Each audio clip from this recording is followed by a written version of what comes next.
우리는 모두가 다 복받기를 좋아합니다. 그래서 저도 복받으려고 예수를 믿었습니다. 어렸을 때 예수 잘 믿으면 하나님으로부터 복받는다 그래서 복받기 위해서 예수를 믿었거든요. 복에는 대개 두 가지가 있는 것 같아요. 하나는 오늘 성경이 우리에게 가르쳐 주시는 대로 하늘에 속한 신령한 복이 있는가 하면, 다른 하나는 땅에 속한 세속적인 복이 있습니다. 이렇게 두 가지로 크게 분류해 볼 수가 있습니다.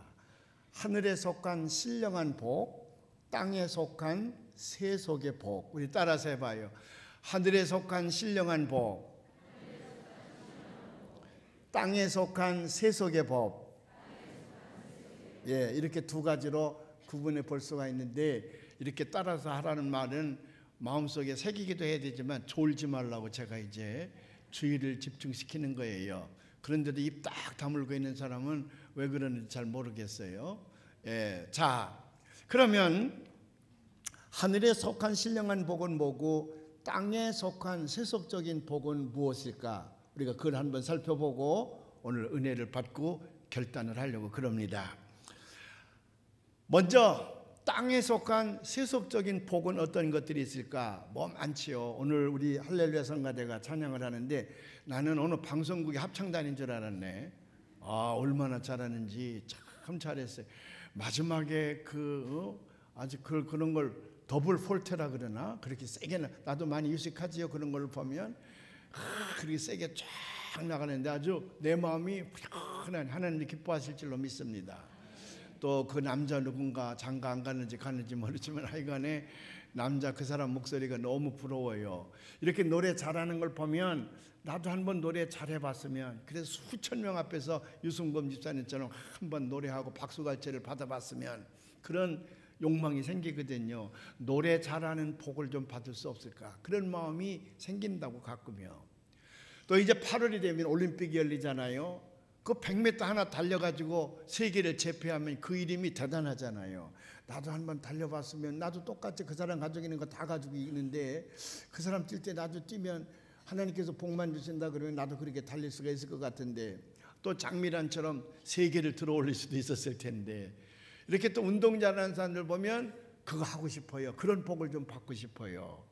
또 뭐 돈 잘 버는 사람 보면 뭐 돈 좀 잘 벌게 하는 복도 받고 싶고요. 여러 가지 복들이 참 많이 있지요. 근데 대개 이제 세상에 사는 사람들이 제일 받고 싶어 하는 복을 대여섯 가지를 얘기하면 몇 가지를 이제 추릴 수가 있는데, 첫째는 건강의 복입니다. 건강의 복. 아파보지 않은 사람은 건강이 그렇게 중요한지 모르는데, 아파본 사람은 역시 건강해야 된다, 다 깨닫는 거예요. 건강이 무너지면 세상이 다 무너지는 거지 뭐. 그걸 모르고 사는 사람들이 어리석은 사람이지요. 그러니까 첫 번째는 모두가 다 건강의 복을 원합니다. 여러분 모두가 다 건강의 복을 누리시기를 축원합니다. 여기 성가대 몇 사람은 아멘 안 해? 아파볼래요? 한번요? 아파볼래? 병원에 가서 아픈 사람 얘기 들어보면 아프면 안 돼요. 모두가 다 우리 할렐루야 성가대만 건강의 복을 받으시기를 축원합니다. 예, 두 사람 안 해. 그래도 받으시기를 축원합니다. 오늘 아멘 하는 사람 감기 걸려. 잘해요. 건강의 복이에요. 두 번째, 많은 사람들이 받기를 원하는 복은 뭐냐 그러면 물질의 복이라 그러는데, 돈 좀 많이 벌어봤으면 돈복이었습니다. 돈복. 그래서 우리가 흔히 얘기하잖아. 뭐니 해도 뭐니가 최고라고. 그죠?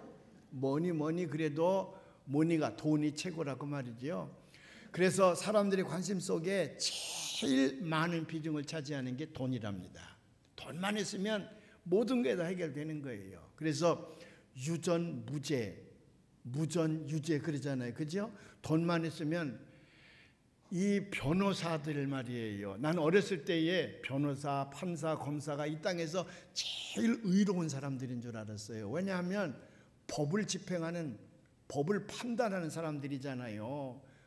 그래서 제일 의롭게 사는 줄 알았더니, 여기 미안합니다, 법전공한 사람들 많이 계신데 제일 안 의로운 사람들이 그 사람들이야. 그래서 변호사 사무실 차려놓으면 나쁜 짓을 많이 하고도 돈만 갖다 줘, 이것 좀 이기게 해주세요 그러면 수단과 방법을 가르지 않냐고 그 사람이 무슨 짓을 저질렀든지 간에 그 돈만 많이 갖다 주면 그 사람이 이기게 하는 게 그게 변호사들이잖아요.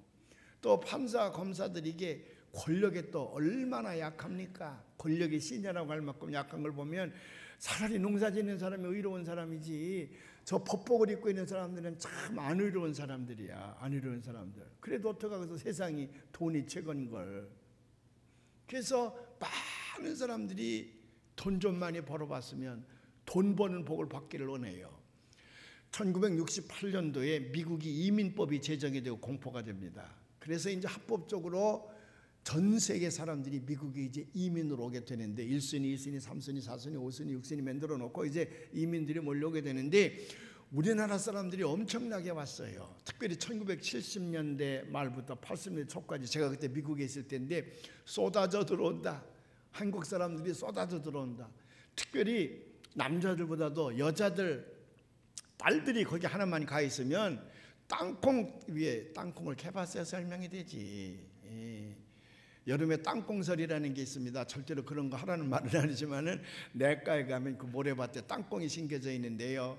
땅콩 하나 탁 잡아다리면 수십 개가 딸려옵니다. 해봤어야 설명이 되지. 그거 안 해보고 이런 거 안 해보고 죽는 사람은 억울하긴 할 거예요.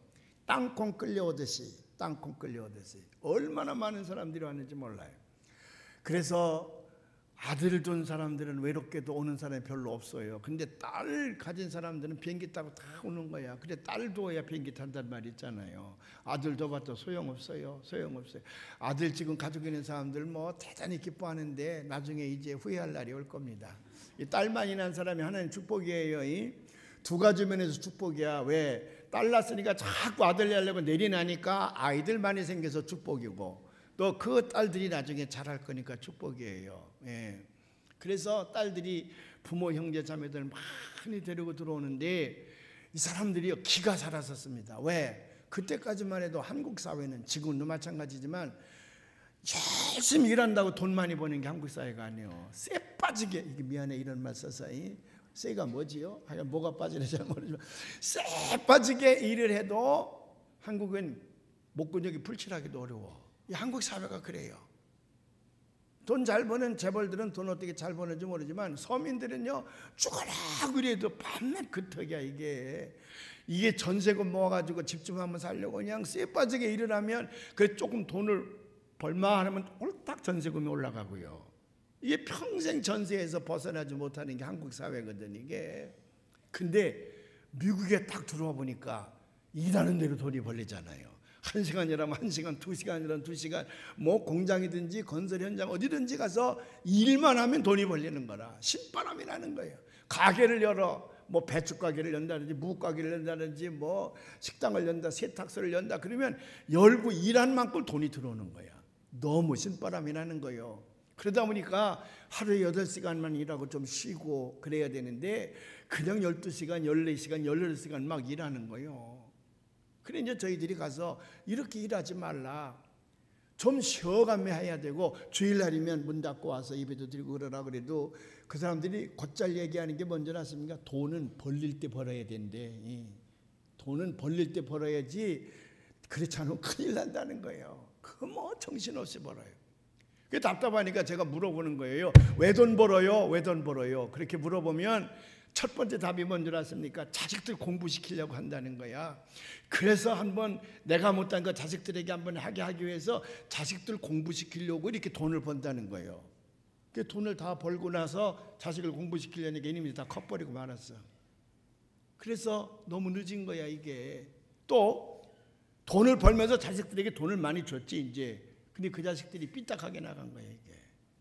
나중에 돈 다 벌고 난 다음에 그놈을 어떻게 해보려니까 쇠 빠져서 이게 말을 안 듣는 거예요. 그래도 후회하는 사람들이 많아요. 근데 그건 둘째치고 그렇게 돈을 정신없이 벌다 보니까 다른 걸 잃어버리는 걸 모르는 거예요. 제일 많이 잃는 게 건강이지.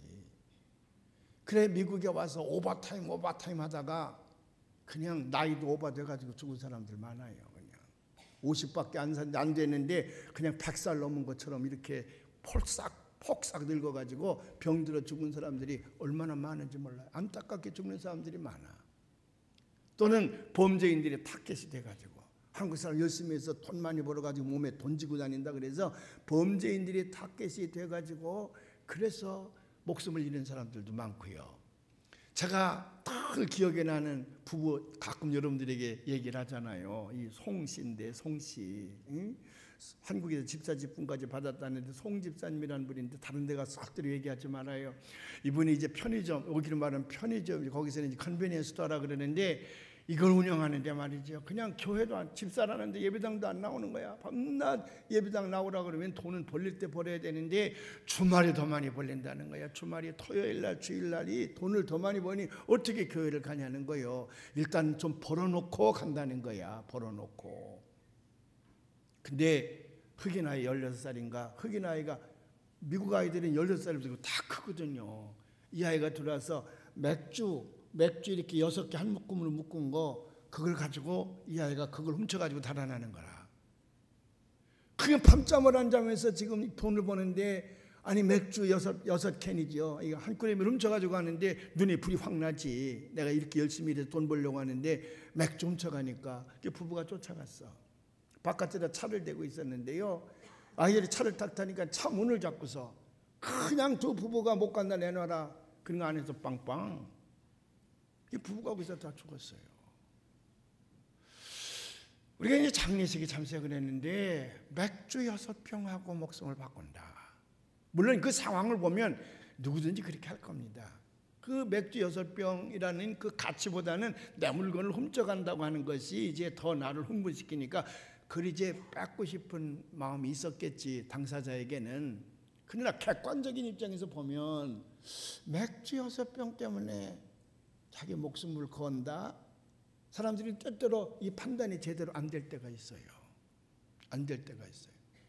그렇게 해서 목숨을 잃는 사람들도 있고, 이 돈 좀 벌려다가요, 그 재미에 미국 사회에서 일찍 세상을 떠난 사람들이 참 많이 있어요. 돈이 다가 아니에요. 많이 버시기 바랍니다. 다 부자가 되시길 바랍니다.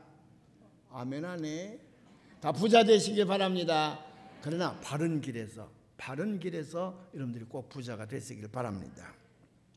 세 번째로 받고 싶어하는 복은 뭐냐면 명예의 복이죠. 명예. 돈 많이 벌고 나면 명예심이 자극을 해서 명예의 복을 받고 싶죠. 또 네 번째는 권세의 복이랍니다. 권력을 좀 잡아보고 싶어서, 그래서 복이 없으면 그 복을 만들어서라도 해야 되겠다. 그래 돈 주고 이제 국회의원도 사고 부정한 방법으로 투표도 하게 하고 이제 그렇게 해서 권력을 한번 잡아보려고 하는 거지요. 자기가 속해 있는 공동체에서 어떻게든지 권세를 한번 누려보려고 하는 것이, 그게 이제 다섯 번째로 많이 받고 싶어하는 복이고, 여섯 번째로 많이 받고 싶어하는 복은 뭐냐면은 장수의 복이라는, 장수의 복, 오래 살고 싶은 복. 99세 답쓰신 할머니나 할아버지가 세배할 때에 나 빨리 죽어야 된다 그런다 그래서 어서 죽으세요. 그러면 큰일 나요. 또 99세 답쓰신이나 또 97세 답쓰신 분에게 100세까지만 사세요. 백수하세요. 그래도 안 돼요. 오래오래 150세까지 사수하세요. 빈말에서 돈 들어가는 거 아니잖아. 그러니까는 크게 복을 비시길 바랍니다. 안 하려고 그래? 큰 복을 비시길 바랍니다. 왜? 모두가 다 오래 살고 싶어 하는 욕망이 있기 때문에 그런 복을 받기를 원한다는 거예요. 근데 내가 컴퓨터에 들어가니까 민간인들 있잖아요. 서민들이 받고 싶어 하는 복은 표현이 조금 다르네. 첫 번째는 치복이래. 치복. 이가 좀 좋았으면 좋겠다. 왜? 그 무슨 말이야? 많이 먹고 싶잖아요. 여기 젊은이들은 별로 실감이 안 나지만 나이 잡수신 분들은요, 뭐 먹고 싶은 건 먹으려고 하는데 이가 현찮아서 못 먹으면 답답하고 화가 확 나지. 그러니까 치복, 이만 종면 얼마든지 먹을 수가 있을 텐데, 그래서 뭐 인사들 그런 거 선전할 때 보면 그 이가 어쩌고 저쩌고 얘기를 하잖아요. 치복. 두 번째는 무슨 복을 받기로 하냐면 자손이 좀 많았으면 좋겠다. 자손의 복이었습니다. 세 번째는 또 부부애로 하는 것. 부부지간에 오래 함께 사는 그런 복을 받았으면 좋겠다. 어디 아멘이 안 나온다. 에? 아멘 안 나와요? 좀 갈아봤으면 좋겠어요? 아니야. 그래도 초강지체가 제일 좋다는 말이 있잖아요. 처음 결혼한 그 남편과 아내가 제일 좋아요. 왜냐하면 그 둘 사이에는요, 흠이 없어요. 아무리 큰 흠이 있어도 다 용납이 되잖아. 다 용납이 돼요. 부부지간에 용납 안 되는 거 있을 때가 웬만한 흠은 다 용납이 돼요. 근데 3번, 4번 한 사람들 제가 물어보니까 용납이 잘 안 되는데 그때는 잘 안 된대요. 조금 아무래도 긴장도 되고 그렇다는 거야. 그러니까 부부지간에 오래 사시길 바랍니다. 여기 하면 안 한다. 여기 지긋지긋해요? 바꿔보고 싶어요? 때로는 가끔 그런 생각이 들 때도 있지. 근데 그 지긋지긋한 건 바꿔도 똑같아요. 어차피 남남이 오해 사는 거기 때문에 한쪽으로 지긋지긋한 거 있어. 그거 있으면서도 불구하고 좋은 게 더 많으니까 부부지간에 오래오래 사시길 바랍니다. 더 크게 다 같이 아멘. 더 크게 아멘. 모두가 다 부부지간에 하루하시길 바랍니다. 그 다음에 4번째로는 이제 손을 잘 대접하는 복을 받았으면 좋겠다. 모든 것이 풍족해야 또 그렇게 되지요. 손을 잘 대접하는. 5번째는 우리나라 서민들인가 봐요. 이게 인터넷에 떠 있는 게 명당에 묻혔으면 좋겠다. 명당에. 그거는 죽은 다음에 뭐 춥지 않고 또 덥지 않은 곳에 내가 묻히고 싶다 그런 말이 아니겠지. 풍수지리설에 의해서 내가 명당에 묻히면 후손들이 잘 될 거라고 하는 그런 허망한 소망 때문에 그런데 그걸 너무 믿지 마세요. 여러분 풍수지리설 믿지 말어. 풍수지리설 따라가다 망해. 우리나라 모 씨는 대통령이 부부했을 때에 뭐 누가 뭐라고 그랬는지 자기 부모들 할아버지들을 대통령이 될 만한 자리로 옮겼잖아. 직관을 통해서. 그랬더니 2번 다 떨어지대 뭐. 진짜요? 누군지 내가 얘기해줘요? 다 아니까 내가 얘기를 안 하지 뭐. 그러니까 명당에 묻혔다고 그래서 후손들이 잘 되는 건 아니야. 하나님 잘 믿어야지. 할렐루야. 그래도 이제 우리 민초들은 소박하게 명당에 좀 묻혔으면, 죽은 다음에 명당에 좀 묻혔으면. 그래서 우리 교회도 한번 명당을 한번 만들어 보려고 그러는데 이게 땅이 안 나오네. 이거 명당을 한번 만들어 가지고 거기는 뭐 후손들이 잘 되는 그런 풍수지리설의 명당이 아니라 아주 양지 바르고 아주 아름답고 경치가 좋은 곳에서 하나님 잘 믿는 후손들이 나오는 그런 명당을 한번 만들어 보려고 하는데 우리 함께 기도하십시다. 그런 명당이 나타날 줄로 믿습니다. 예. 그런데 이제 그 다음에도 여러 가지 복들이 많아요. 그 다음에 속한 것도 뭐냐면 부모 좀 잘 만났으면. 그렇지 뭐 돈 많은 부모를 만나면 얼마나 좋겠어. 권세 잡은 대통령을 부모로 한다든지. 조금 이따 얘기할게. 이게 얼마나 허망스러운지 내가 조금 이따 얘기해 줄게요. 그 다음에 이제 처복이라 그러죠. 아내를 좀 잘 만났으면 좋겠다. 물론 이제 아내들은 남편을 좀 잘 만났으면 좋겠다. 이제 그럴 건데 여기서 처복이라고 하는 건 아마도 뭐 잘생기고 이쁜 아내를 만났으면이라기보다는 아내가 좀 돈 좀 많았으면 뭐 권세 있는 집안의 아내를 좀 처녀를 만나서 그런 뜻이 많이 포함되어 있지 않을까 생각이 들어요. 그 다음에 자식을 잘 두는 복이라든지 또는 사람을 잘 만나는 인복이라든지 이제 그런 복들을 받기를 원한다는 거예요. 그런데 여기 경계할 만한 내용 하나가 있어요. 경계할 만한 내용. 서울 장안에 있는 여자 대학생들을 상대로 설문조사를 했더니 이런 결과가 나왔다는 거예요. 남자들이 아니고 여자들. 제가 여자들을 절대로 폄훼하는 사람은 아닙니다. 남자들보다 여자가 훨씬 공력이 많기 때문에 제 주장은 이 역사가 잘못됐다고 주장하는 사람이야. 이 역사가 남자 중심으로 써가기 때문에 사실은 여자가 만들어낸 역사가 많은데 그건 다 묻히고 남자 중심의 역사만 기록되잖아요. 근데 그걸 영어로 또 lost history라 그래. 잃어버린 역사. 그 여자가 만든 역사들이 자꾸 숨겨져서 제가 대학원에 다닐 때 미국에서 또 lost history 제가 그 연구위원이 되지 않았겠어. 그만큼 내가 여자를 사랑하는데 지금 이 말은 내 여자를 폄훼해서 하는 것이 아니라 설문조사에서 그렇게 나타났다는 얘기야. 여대생들을 상대로 해서 무슨 설문을 던졌냐 그러면 우리가 흔히 오복을 얘기해서는 오복. 그렇죠? 육복이 있다 그러면 이 오복에다 하나를 더 붙인다 그러면 어떤 복을 받길 원하느냐. 그래서 설문조사를 했더니 여대생들이 뭐라고 답변했겠죠? 제 1위가 뭐겠습니까? 보이프렌드를 잘 만났으면 좋겠다. 그건 줄 알지. 아니야, 그거 아니에요. 아니면 성형외과 의사를 잘 만나서 얼굴을 좀 내 마음대로 이쁘게 만들어야 되겠다. 그런 복을 받았으면 그것도 아니에요. 경계할 만한 거예요. 육복, 오복이 아닌 육복으로 제일 많은 여대생들이 원하는 복이 뭐냐 그러면 조실 부모야. 부모가 돈 많이 벌어놓고 일찍 죽었으면 좋겠다는 거예요. 근데 여러분들 열 안 나네. 난 열나더라고 이거 보니까. 자식이라는 게 이런가. 아니 망나니들이 답했다면 내가 뭐 이해가 돼. 근데 여자 대학생들이잖아. 여자 대학생들, 여대생들이 육복을 하나 더 한다 그러면 어떤 복을 받기를 원하냐 그랬더니 조실 부모야. 조실 부모의 복. 돈 많이 벌어놓고 부모가 일찍 죽어버려라 그 말이지. 왜? 그 남은 돈을 부모의 간섭 없이 내가 상속받아서 마음대로 쓰고 싶다는 얘기겠지. 그러니 이 세상의 복이라는 게 이게 얼마나 허망한 겁니까? 세상의 복이라는 게.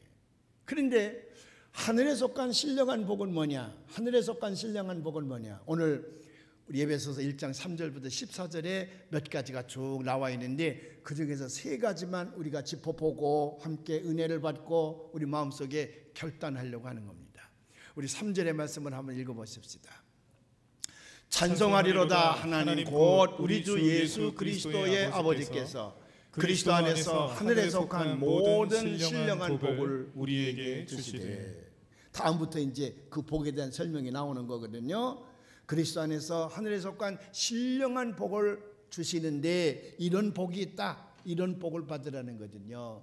첫 번째가 뭐냐면 하나님이 택하셔서 아들로 삼아주시는 복이야. 또는 딸로 삼아주시는 복이에요. 하나님이 나를 택하셔서 딸 또는 아들로 삼아주시는 복. 이것이 하늘에 속한 신령한 복 가운데의 으뜸입니다. 우리 4절 5절을 한번 읽어보겠습니다. 함께 봉독하십시다. 곧 창세전에 그리스도 안에서 우리를 택하사 우리로 사랑 안에서 그 앞에 거룩하고 흠이 없게 하시려고 그 기쁘신 뜻대로 우리를 예정하사 예수 그리스도로 말미암아 자기의 아들들이 되게 하셨으니. 옛날 이때의 아들들 그 말은 딸도 포함된 거예요. 괜히 이것 때문에 속상할 거 없어요. 이 아들들 속에는 딸들도 포함된 용어입니다. 그러니까 하늘에 속한 신령한 복 가운데 가장 으뜸되는 건 뭐냐 그러면 하나님이 나를 택하셔서 하나님의 딸 또는 아들이 되게 하시는 복이었습니다. 왜 그런 줄 아십니까? 이게 하나님이 소유하고 있는 모든 것을 내가 상속받을 수 있기 때문에 그래요. 그 중에서도요, 하나님은 온 우주를 창조하시고 하나님은 온 우주의 역사를 이끌어 가시는 주체이십니다. 뿐만 아니라 하나님은 시간의 주인이셔. 이 시간과 영원, 이 시간의 주인이시기 까닭에 우리에게 하나님의 아들, 딸이 되면 그 영원을 소유하게 된다고 말이에요. 이 땅에서는 아무리 오래 살아도 100살을 살기가 어렵지만 내가 구원받아 영생을 얻으면 하나님과 함께 영원히 사는 그 영원을 소유한 존재가 되기 때문에 하나님의 자녀들이 되는 복이 가장 으뜸되는 복이에요. 그래서 우리가 전도할 때 예수 믿고 복 받읍시다 그래요. 어떤 복을 받는데 첫 번째로 딱 꼽는 것이 구원의 복을 받습니다 그래. 구원받았다는 말이 무슨 말이냐? 그러면 탁 나오는 대답이 뭐야? 영생한다. 우리 영생한다. 영원히 산다.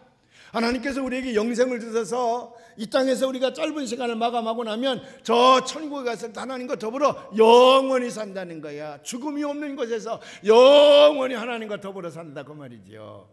이 복이 가장 큰 축복임을 믿으시기를 주의 이름으로 축원을 합니다.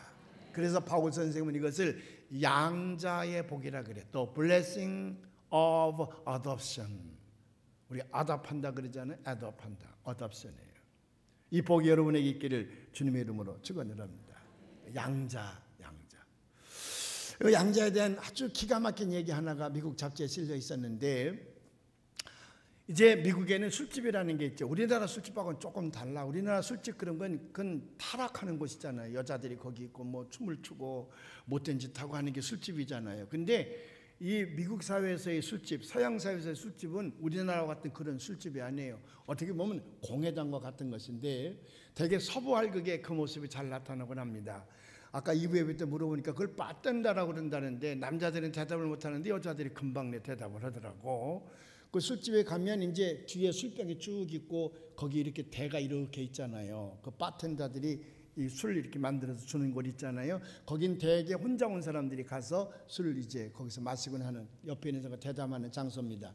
밑에는 이제 테이블들이 쭉 있죠. 그래서 이 테이블 저 테이블 두세 명씩 앉아서 술을 마시면서 담소를 나누고, 저쪽에 보면 그 미니 당구대 같은 것들이 있어서 이제 담배 꼬나물고 거기서 이제 담화도 치고 그러지요.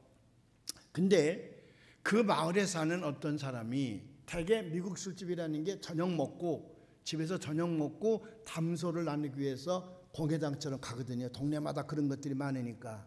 우리나라 사람들은 술집에 가면 막 권하잖아. 더 마셔라 더 마셔라. 제일 인심이 좋은 것이 거기라며.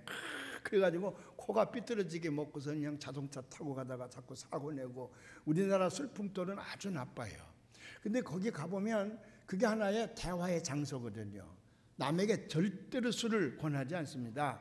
자기가 이거 좀 너무 많은가, 자기가 먹을 만큼만 딱 따라가지고는 이걸 들고서 그리고 옆에 있는 사람과 계속 이제 조금씩 마셔가면서 담소를 하는 거지. 뭐 2바구니 한다 그러네 여자들이. 그걸 하고서는 이게 다 떨어지면 빠이빠이 그러고 들어가 자는 것이 미국의 그 술집 풍토거든요. 그런 걸 머릿속에 상상해 보시면서 제 얘기를 들으시길 바랍니다. 그러니까 그 마을에 사는 사람이나 그 술집을 자주 다니는 중년이 하나 있었는데, 그날도 이제 저녁을 먹고 심심하니까 동네 친구들과 더불어 담소를 나누기 위해서 술집에 갔습니다. 테이블에 앉아가지고 술잔을 이렇게 나누는데 한 사람이 들어오더니 저 바텐더 앞에 가더니 술 한 잔 달라 그래요. 그리고 뭐라고 얘기하는데 어디서 많이 본 듯한 인상이야. 처음 보는 사람인데도. 그러더니 거기서 뭐라고 하더니 옆 테이블 와서 앉는 거라. 그래서 이 사람 자기 친구와 더불어서 이제 테이블에 술을 마시는데 자꾸 그 사람 귀로 눈길이 가는 거예요. 보니까 잘생겼고 사람이 서글서글하고 아주 친절하게 생겼어. 아주 부침성 있게 생겼어요. 그 마음이 동하니까 한참 얘기를 하다가 잠깐 실례한다고 가서 이 마을에 사는 누구누구인데 혹시 어디서 오셨습니까? 이게 저 건너 마을에서 사는데 이 집에 와본 적이 없는데 누가 좀 만나자 그래서 오늘 왔노라고. 아 그러냐고. 오셨냐? 조금 있다 올 모양이라고 자기 친구가. 그리고 그동안에 나하고 얘기 좀 나누지 않겠나? 아이 좋다고. 앉아서 이제 이런 얘기 저런 얘기 하는데 금방 내 정이 팍 트는 거예요. 금방 내. 아 나는 이 마을에 산다. 모함에 산다. 뭐 그 사람은 나는 저 건너 마을에 사는데 거기서 뭐하고 산다. 뭐 그런 얘기를 쭉 나누었습니다. 그리고 이제 그 사람 친구가 오니까 빠이빠이 그러고서는 다음에 또 오면 또 만납시다. 근데 기다려지는 거라 그 사람이 처음 만나는데도. 그래서 그 다음에 이제 그 사람이 온다고 한 날짜쯤에서 가보니까 그 사람이 와 있는 거라. 근데 반갑게 맞이해가지고 또 한 잔 들고서 이런 얘기 이제 과거 얘기도 해가면서 이제 친구가 되는 거예요. 언제 낚시 가자 같이 만 낚시도 가고, 언제 등산 가자 같이 만 등산도 가고요. 여행도 같이 가고요. 정이 홈빡 들었어요. 나중에는 우리 그럴 것 없이 의형제 삼자 의형제. 그 나이를 조사해 봤더니 이 마을에 사는 사람이 2살이 많고 건너 마을에 사는 사람이 2살이 어려요. 그러니까 의형제 삼자. 내가 형이다, 너는 동생이다. 가깝게 지내는 거예요. 그 어느 날 이제 이 형이 우리 집에 놀러 오라고. 그게 갔습니다. 그런데 그 아버지가, 나이 많으신 아버지가 있다가 얘기 많이 들었거든요. 이렇게 형제처럼 가까이 지낸 친구가 있다는 얘기를 들었는데 아버지가 딱 바라보더니 자네가 우리 아들의 의동생이 됐다며? 예, 제가 동생이 됐습니다. 내 형님으로 잘 못 습니다. 아, 그러냐고. 부모님 계시냐고. 아닙니다. 부모님이 일찍 돌아가셨습니다. 부모님 안 계십니다. 아, 그래? 그러면 뭐 의형제 맺었다 그러는데 아예 우리 집에 입양하지 그러냐? 입양이라는 게 중요한 거거든요. 왜? 입양하면 그 재산이 다 그 사람에게 상속된다고 말이에요. 그러니까 아들이 지금 하나 있으니까 이 아들에게 다 올 재산이 그 사람을 입양하면 둘로 나눠줘야 되잖아요. 돈이 얼마인지 모르지만은. 아버지가 그렇게 얘기하니까 이 형이 있다가 그거 좋겠다고. 우리가 그냥 의형제 삼았는데 이 친구가 우리 집에 입양했으면 좋겠다. 어차피 부모도 안 계시니까 우리 집에 입양하자고. 그래서 이제 입양 절차를 밟았습니다. 근데 뭐 같이 사는 건 아니죠. 다 장가들어서 애들 두고 사는데 그는 건너 마을에 살고 이 사람은 여기 살지만 이제 입양을 해서 같은 형제가 진짜로 법적으로 형제가 된 거예요. 얼마고 시간이 지났어. 아버지가 병이 났어요. 병원에 입원을 했습니다. 근데 수혈을 하게 됐어요. 그 아들이 있다가 아버지니까 내 피를 드리죠 뭐. 그래서 자기 피를 주려고 검사를 했더니 이 혈액형이 안 맞는 거예요. 그거 이상하다. 왜 안 맞나? 유전인자를 조사했더니 유전인자가 달라.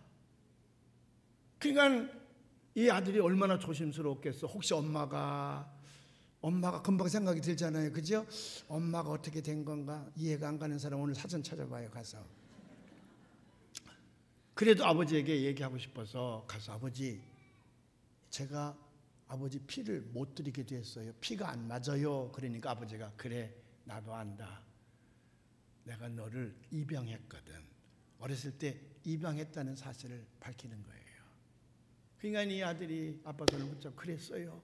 저를 입양해서 기르셨군요. 그런데도 전혀 의심 없이 친아들처럼 길러주셔서 너무 고맙습니다. 감사를 드렸어요. 눈물을 흘리면서. 그래도 아들은 충격이지. 이게 다 늙어서 입양됐다는 걸 알았으니까 아들은 충격이지요. 그래서 내 뿌리를 찾고 싶었어. 그래 이제 그 관계 당국에 가서 자기 다 내놓고 내 뿌리를 찾고 싶으니 내가 어디서 어떻게 태어나는지 좀 알아줄 수 있겠느냐. 그래 한참 미국이 이제 뿌리 찾기 운동이 많이 벌어질 때인데, 그래서 추적을 해보니까 저 다른 저 해안가에 어느 부부가 14명을 낳았어요. 14명을 낳았는데 다 키울 수가 없으니까 입양을 보낸 거예요. 혹시 여러분 14명 낳아서 키울 수 없다고 생각하면 저한테 얘기하면 제가 서너 명까지는 입양을 해서 기를게요. 예. 그래서 입양을 자기가 갔다는 걸 알게 됐습니다. 충격이에요. 돌아오다가 동생을 만난 거예요. 야, 이 세상이 이렇구나. 막 울었습니다. 우리 엄마 아빠가 날 버렸대. 그래서 내가 지금 부모가 친부모가 아니래. 얼마나 큰 충격이 왔겠어요. 막 울고 그러니까 이 동생이 위로를 하는 거예요. 뭐 그걸 가지고 그래요. 이제 지금까지 친부모처럼 잘 살았는데 왜 형은 그거 가지고 울어요. 나는 아주 어렸을 때 입양됐대요. 돌아가신 나 키워준 부모는 우리 부모가 아니에요. 나는 아답된 사람이에요. 그런데도 나 부김없이 지금까지 잘 살고 내가 표 안 나고 사는데 뭘 형은 이제 와서 알고서는 그러냐고. 그러면서 아이고 그러지 말라고. 그게 굉장히 위로가 되는 거라. 형이 너도 입양된 아이야? 넌 그게 2번 입양했네. 그러니까 좋아가지고 이제 서로 이제 손잡고서 그랬구나, 우리 그랬구나, 우리를 길러준 부모를 잊지 말자, 우리 잘 섬겨야 된다. 이제 그렇게 얘기를 하고. 그런데 말이야, 너도 한번 뿌리를 찾아보지 그러냐. 그 동생이 있다가 형 찾았어? 왜 찾아? 그럼 나도 한번 해볼까? 그러고 가서 뿌리를 찾았더니 이게 그 집이에요. 14명에 낳은 그 집에서 동생으로 난 아이인데 얘는 딴 마을로 입양이 된 거지. 그러니까 그 술집에서 처음 만나는 순간에 무슨 필링이 다른 거야 이게. 그래서 금방 친해질 수가 있었고 의형제도 맺게 됐고 입양도 한 거거든요.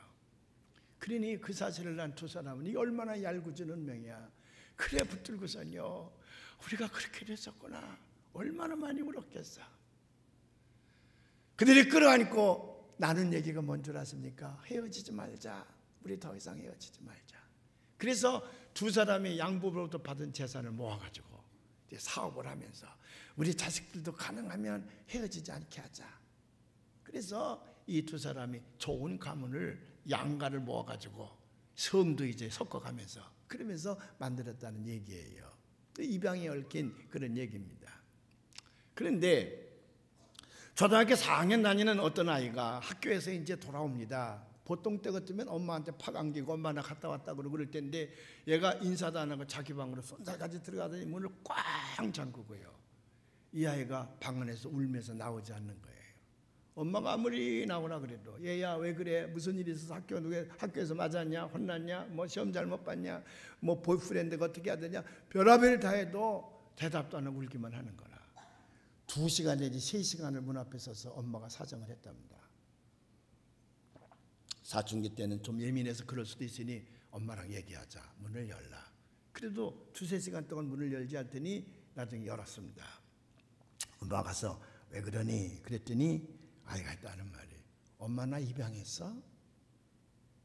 누가 그러든 우리 학교 아이가 그랬어. 나 입양됐다고. 그래, 내가 널 어렸을 때 입양했어. 왜 나를 입양했어? 엄마를 막 때리면 왜 나를 입양했어?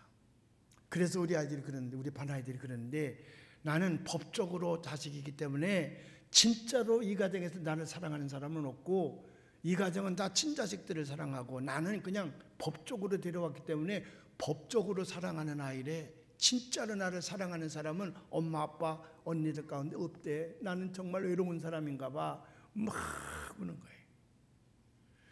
그 엄마가 어떻게 달랠 길이 없잖아요. 느닷없이 얘가 알고 와서 이렇게 충격적인 말을 하니까 아무리 달래도 이 아이는 스스로 자기를 이제 원망하면서 막 부러져있는 거예요.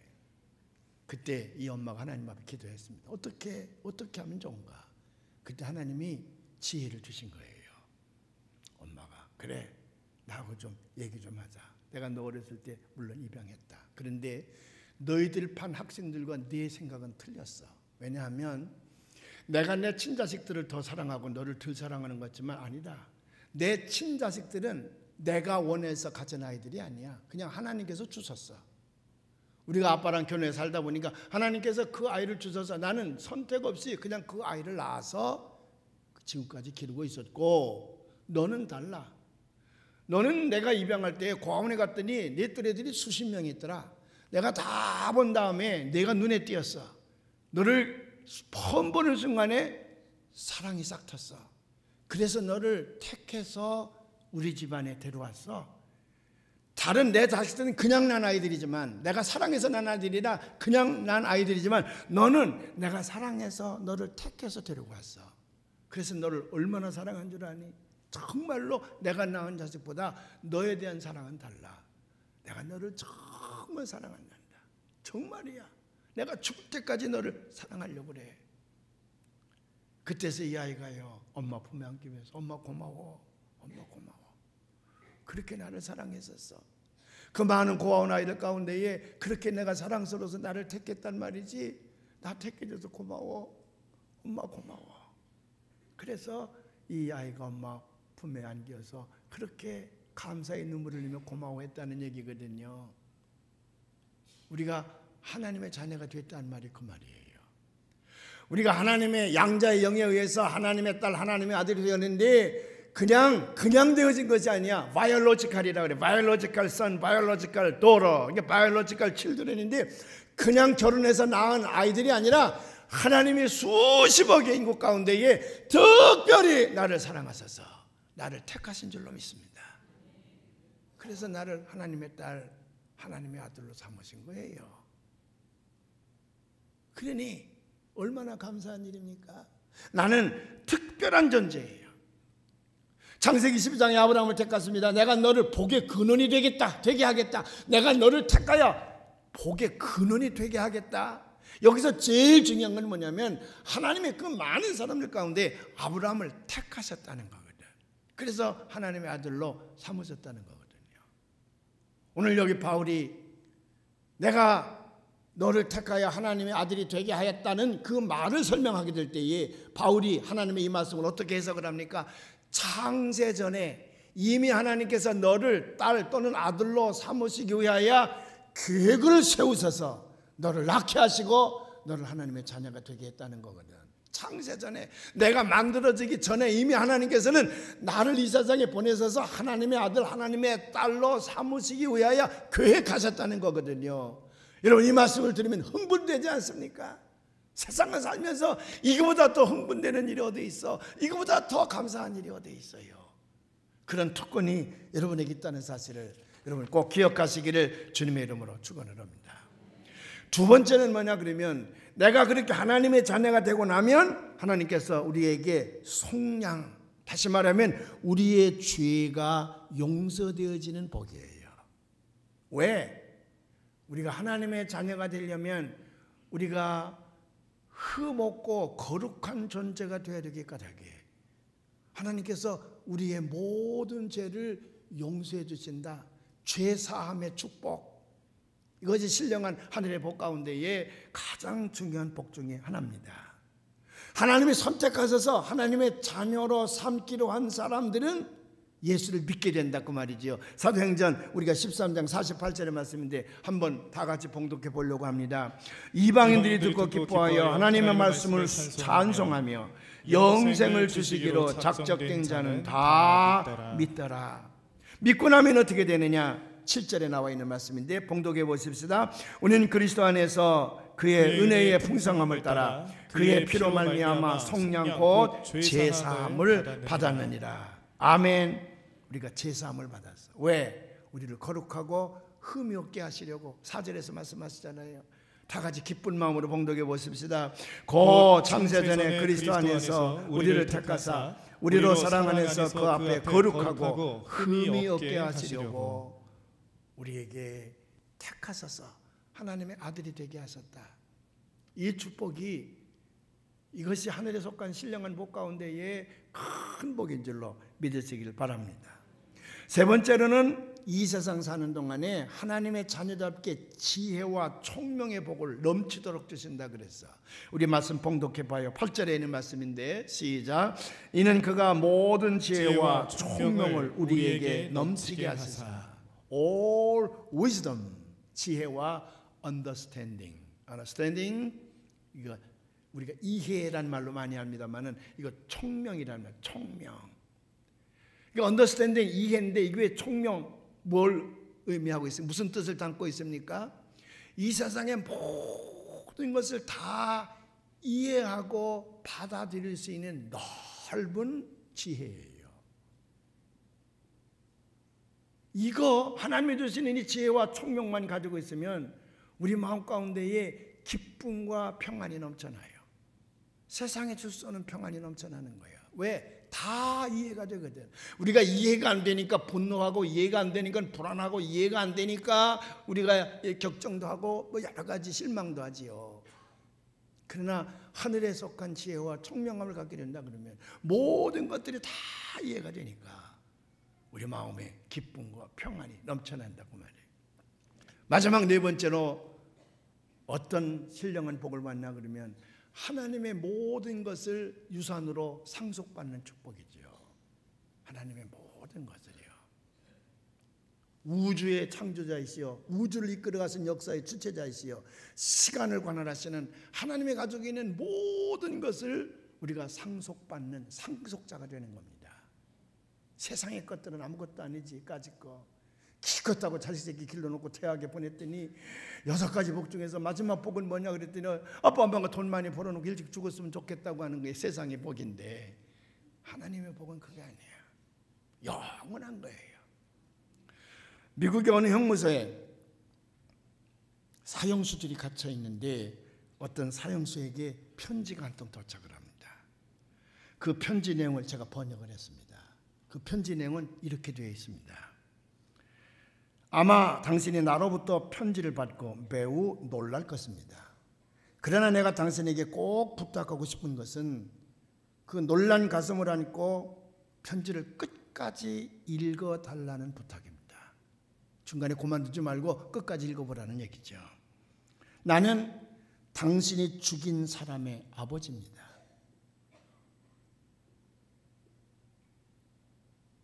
그러나 나는 이제 당신을 용서하기로 하였습니다. 그래서 당신에게 편지를 쓰는 겁니다. 겉으로만 용서하는 것이 아니라 온 마음을 다해 당신을 용서합니다. 이 사실을 당신이 믿기는 매우 어려울 것입니다. 그러나 진정으로 당신을 용서하니 내 용서를 꼭 받아주기를 바랍니다. 내가 진정으로 당신을 용서하니 의심하지 말고 내 용서를 꼭 받아주시기를 바랍니다.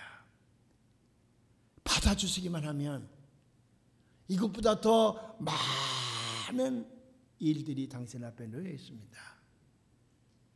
첫째로는 나는 당신을 내 양아들로 삼고 싶습니다. 놀라지 마십시오. 당황하지 마십시오. 나는 당신이 내 아들이 되기를 원합니다. 왜냐하면 당신이 죽인 내 아들은 외아들이었습니다. 이제 그 아들이 죽고 나니 나는 아무것도 없습니다. 그래서 당신을 나의 양아들로 삼기로 결심을 했습니다. 얼마 안 있으면 당신이 석방될 것입니다. 내가 법무부에 진정서를 냈습니다. 내 아들을 죽인 그 사형수를 용서해서 내게 보내주십시오. 그러면 내가 그와 평생을 살겠습니다. 그랬더니 법무당국이 허락이 났습니다. 당신은 머지않아 석방될 것입니다. 당신의 죄가 다 속량될 것입니다. 이제 당신이 석방하고 나면 나는 남은 인생을 당신하고 살려고 합니다. 물론 내가 죽고 나면 내가 가지고 있는 모든 재산은 당신의 것이 됩니다.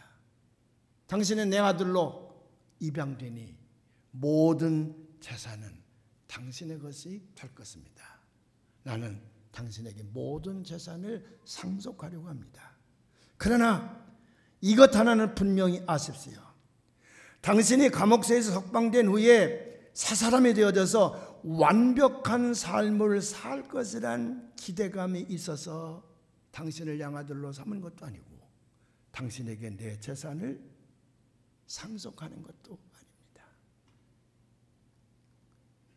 대개는요, 이럴 때에 당신이 바로 살기만 하면, 당신의 마음 걸쳐서 정직하게 살기만 하면, 옳게 살기만 하면 그런 딱지가 붙잖아요. 근데 이 아버지는 아니야. 내가 당신을 양아들로 삼고 당신에게 내 모든 재산을 주는 것은 당신이 앞으로 회개하고 새 사람이 되어져서 정말 완벽한 삶을 살 것을 기대하기 때문에 주는 것이 아닙니다. 내가 당신에게 당신의 죄를 용서하고 내 양아들로 삼아서 평생 함께 살고 마침내 내 재산을 다 상속하는 이유는 하나님이 나를 그렇게 하셨기 때문입니다. 전혀 이 편지를 번역하는데 막 눈물이 쏟아지는 거야. 우리나라의 손양원 목사님이라는 분이 자기 두 아들을 죽인 원수를 양아들로 삼았다는데 이 서양 사람도 그런 사람이 있구나. 근데요, 그 마지막이 제 마음을 울리는 거야. 내가 하나밖에 없는 내 아들을 내가 죽여서 내 원수인데 내가 내 죄를 용서하고 너를 내 양아들로 삼고 내가 평생 너와 함께 살고 내가 가지고 있는 모든 재산을 내게 주려고 하는 까닭은 네가 죄를 깨닫고 회개하고 새 사람이 되어져서 완벽하게 살 것을 기대했기 때문에 주는 거 아니야. 또 그런 것을 기대하고 주는 것도 아니다. 하나님이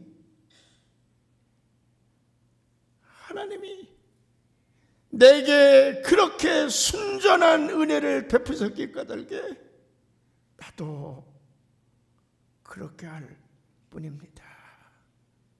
이게 하늘의 신령한 복을 받는 길이에요. 하나님께서 나를 택하셔서 하늘의 신령한 복을 주신다고 약속을 하셨는데 그 약속을 받기 위해서 내가 완벽하게 회개하고 그리스도의 사람으로 살아가는 그 이유가 붙는 것이 아니라 택함을 받은 자에게는요, 순전한 은혜의 복이야. 순전한 은혜의 복이야.